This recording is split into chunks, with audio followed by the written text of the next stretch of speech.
और एक सूचना सुने।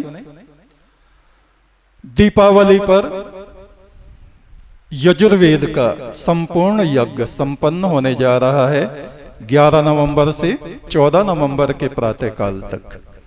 उसमें आप सभी लोग आमंत्रित हैं। आप आइए, घृत सामग्री समिधाएं ये आप लेके आइए और आहुति दीजिए, जिससे आप भी इस ईश्वरीय यज्ञ में पुण्य के भागी बन सके।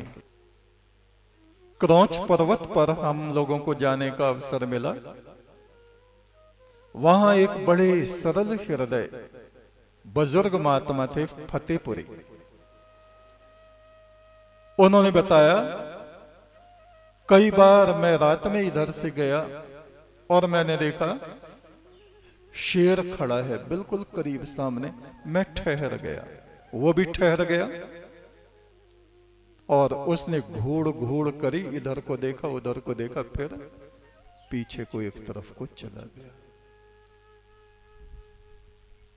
उन्होंने कहा, इस पर्वत पे रहते हुए मुझे पूरा जीवन बीत गया, मेरी 5वीं पीढ़ी है ये।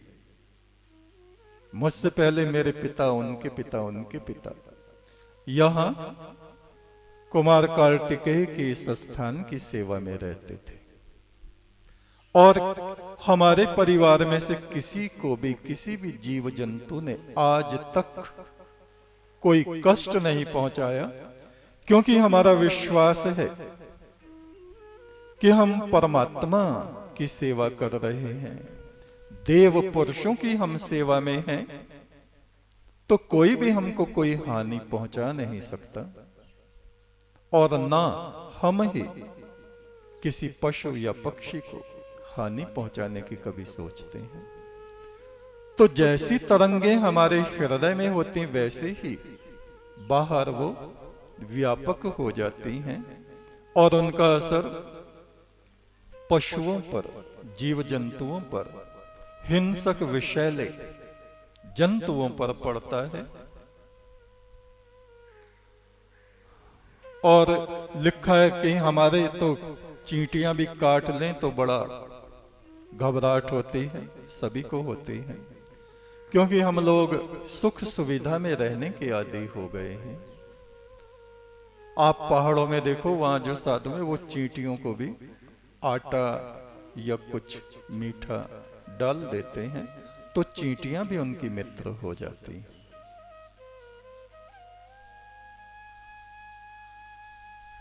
चवन ऋषि, वाल्मीकि ऋषि, दधीची, कितनी ही आत्माएं अटल अचल समाधि में लीन रहकर तपस्या करते रही। देवी पार्वती भी उन्हीं में से थी। एक बार जगत जननी पार्वती ने इतना तप किया पुत्र प्राप्ति के लिए, उनके आसपास की चींटियां उनके ऊपर चढ़ गईं, बहुत चींटियां, पर वो निश्चल बैठी रहीं, हिली नहीं और एक भी चींटी ने उनको काटा नहीं और उनके ऊपर बमी धीरे धीरे मट्टी चढ़ने लगी। ऐसी अवस्था उनकी भी हुई, पर इतना धैर्य, इतनी एकाग्रता उन लोगों में थी। परमेश्वर करे हम लोगों में भी ऐसी निश्चलता, शांत अवस्था पैदा हो जाए। आजकल के समय में ऐसी अवस्थाएं संभव हों तो मार्गदर्शन कीजिए। मन चित्त ऊर्ध्वगामी बने और तपश्चर्या को हम बढ़ा सकें। आज के वक्त में तो देखो, आप आराधना में भी हैं तो भी मोबाइल टन टन टन टन करते रहते हैं। कहीं कोई खास सूचना निकल ना जाए। सत्संग में भी बैठे प्रवचन सुन रहे हैं तो ये बोला मोबाइल, और अभी इसका बोला, अभी उसका बोला, अभी उसका बोला। ये चित्त की एकाग्रता है या चित्त का विचलन है। अस्थिरता इतनी हमारी बुद्धि में हो गई है, जीवन में हो गई है। हालांकि किसी भी वक्त में सब कुछ संभव होता है, असंभव तो कुछ है ही नहीं।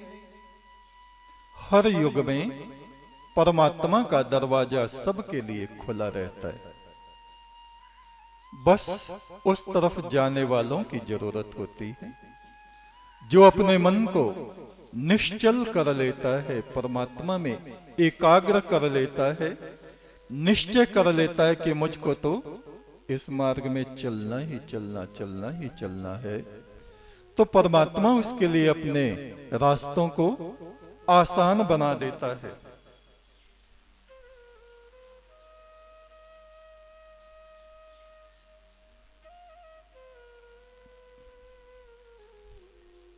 दूसरा प्रश्न है, हे गुरुदेव जी, मृत्यु एक अटल सत्य है। विधि के इस विधान से कोई भी बच नहीं सकता और सभी पीर, पैगंबर, अवतारों ने इस मृत्यु का सम्मान भी किया, मगर आम लोगों में बेचैनी क्यों हो जाती है? क्योंकि मैं स्वयं भी मृत्यु का नाम सुनकर भयभीत हो जाता हूं।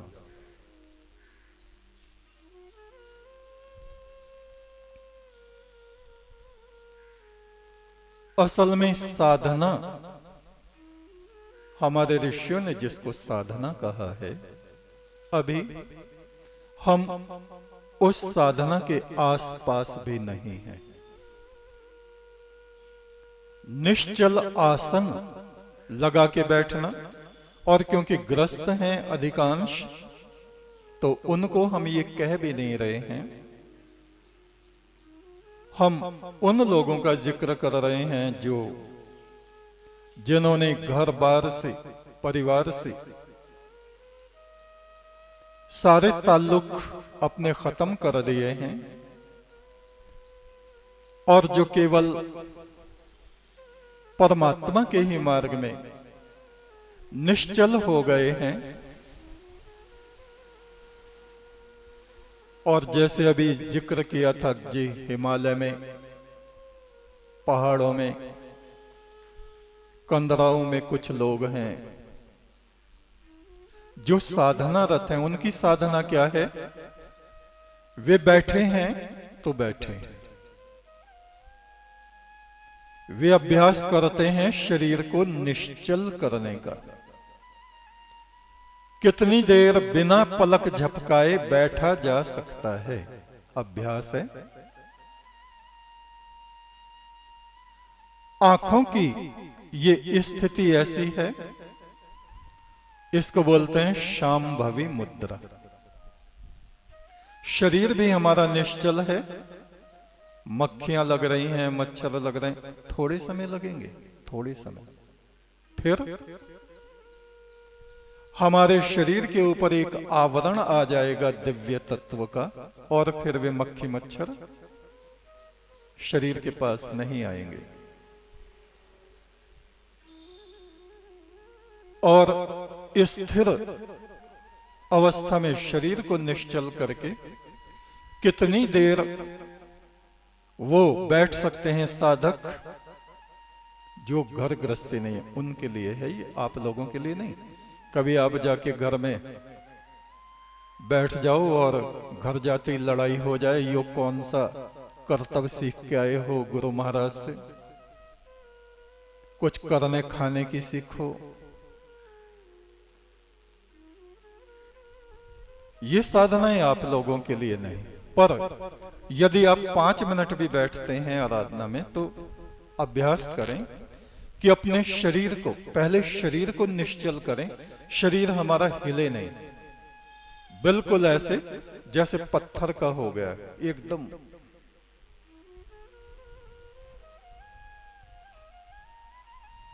और सांस को भी इसमें ऐसे देखें जैसे चल ही नहीं रहा, बस चींटी सी कोई रेंग रही हो।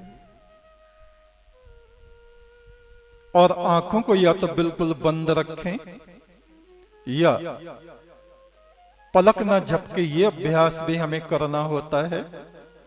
तो भगवान शिव के नेत्रों को देखें, गुरु नानक के नेत्रों को देखें, वो ऐसी अवस्था में अपनी पलकों को झपकाए रहते हैं,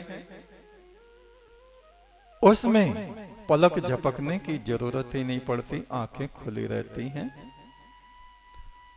नीचे नीचे दिख भी रहा है और ऊपर से पलकों का पर्दा भी है, आंखें खुली भी हैं और बंद भी हैं और निश्चल हैं।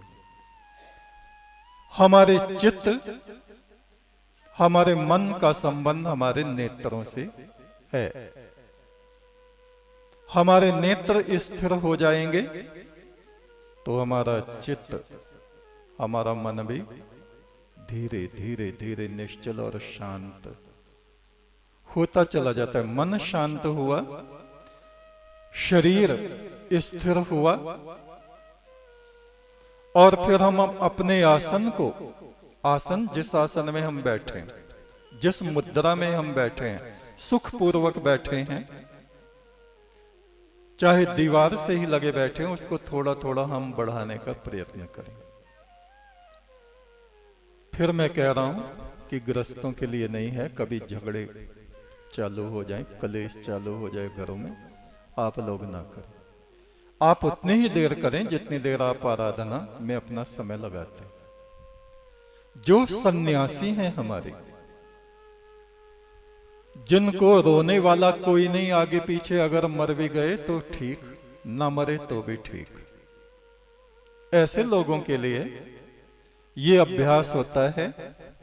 और उस अभ्यास में होते होते होते एक क्षण वो आता है मृत्यु वाला, जिसको हम कहते हैं अब हम मृत्यु के निकट। उसमें पहले अपने आहार को हमें कम करना होता है। निर्जल उपवास, यदि इस साधना में कोई बढ़ना चाहता है सन्यासी, तो उसके लिए है, गृहस्थों के लिए बिल्कुल नहीं। क्योंकि आप लोगों को अभी बहुत काम करने हैं, हो सकता है और कई जन्म आगे आपको लेने पड़े, और फिर उस साधना में आपका मन लगे। लेकिन जिनको सन्यास प्राप्त हो गया है इस जीवन में, शरीर में, उनको जरूर अपने को निश्चल करना चाहिए। और निश्चल होते होते स्थिर शरीर, स्थिर नेत्र, स्थिर सांसें, सांस भी बहुत घट जाता है। अभी लंबा सांस है, फिर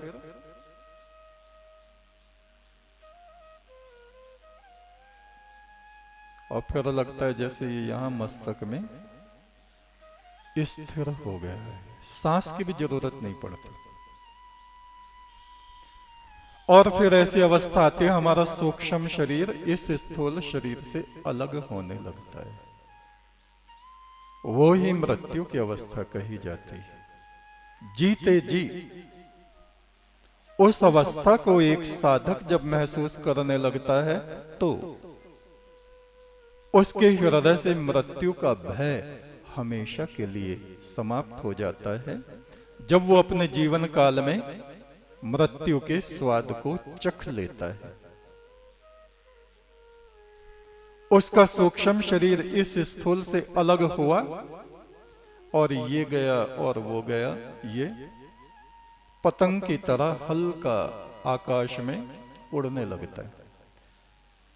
किंतु मृत्यु पूरी तरह से नहीं होती उसमें। हम साधना में बैठे हैं, नाभि से हमारे एक रुपहला चांदी जैसा तार बहुत बारीक उस सूक्ष्म शरीर की नाभि से जुड़ा रहता है, और वो कहीं भी विचरण करे और फिर वापस शरीर में आ जाता है। देवात्माएं उसकी रक्षा करती हैं, सतगुरु उसकी रक्षा करते हैं। जब वो इस साधना का निश्चय करता है तो उसको बहुत सी दिव्य शक्तियां, सिद्धियां भी प्राप्त होती हैं। उसके लिए हमारे शरीर का निर्मल होना, मन का निर्मल होना, चित्त का निर्मल होना बहुत आवश्यक होता है। शरीर का मल है वात पित्त कफ।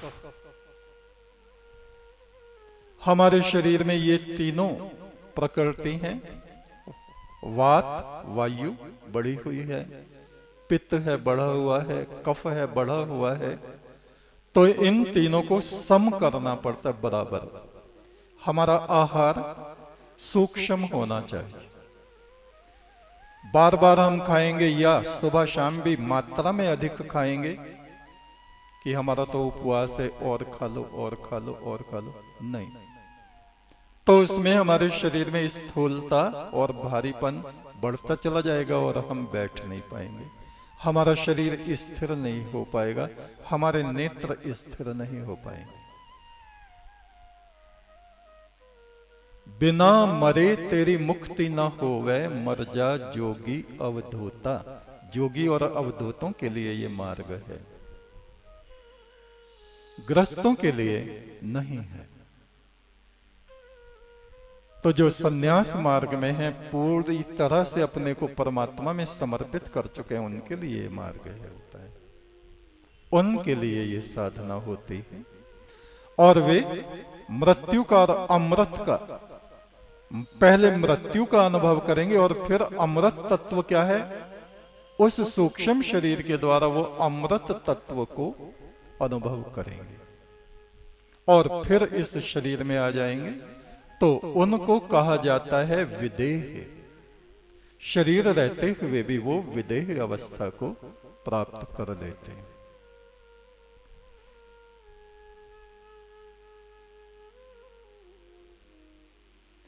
गुरुदेव सिद्धों में, ऋषियों में, योगी और महायोगी में क्या अंतर है? 3 प्रकार के मनुष्य इस संसार में हैं। कामनाओं से घिरे हुए व्यक्ति, कामी, भोग विलास, धन, वैभव, संपदा, मान सम्मान, लक्ष्मी, पद, कोई हमारी प्रशंसा रोज करता रहे करता रहे करता रहे और हमारा अहंकार बढ़ता रहे बढ़ता रहे बढ़ता रहे। ये भी एक विकार है। कामनाओं से घिरे हुए हम सभी लोग, कोई भी खाली नहीं है संसार में।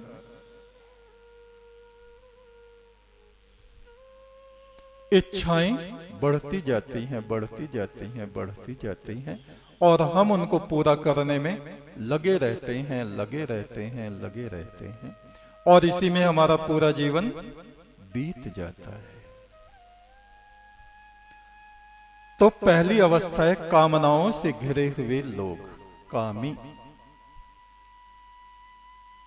दूसरे हैं जिनको ये बात समझ में आ गई है, कब तक, कितने जन्मों तक।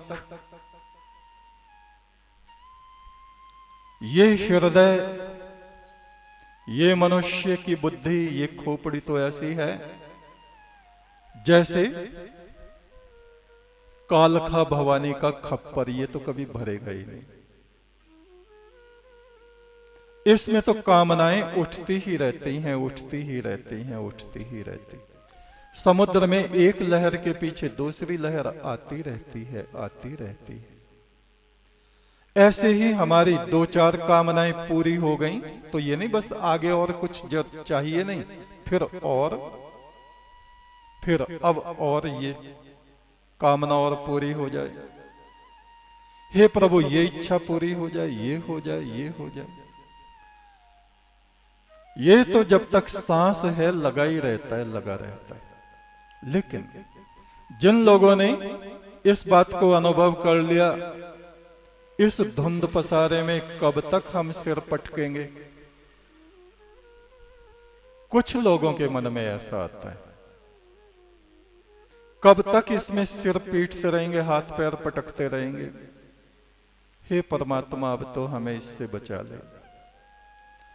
ऐसे लोग जब परमात्मा की तरफ को चलने शुरू होते हैं, मन बना लेते हैं, थोड़ा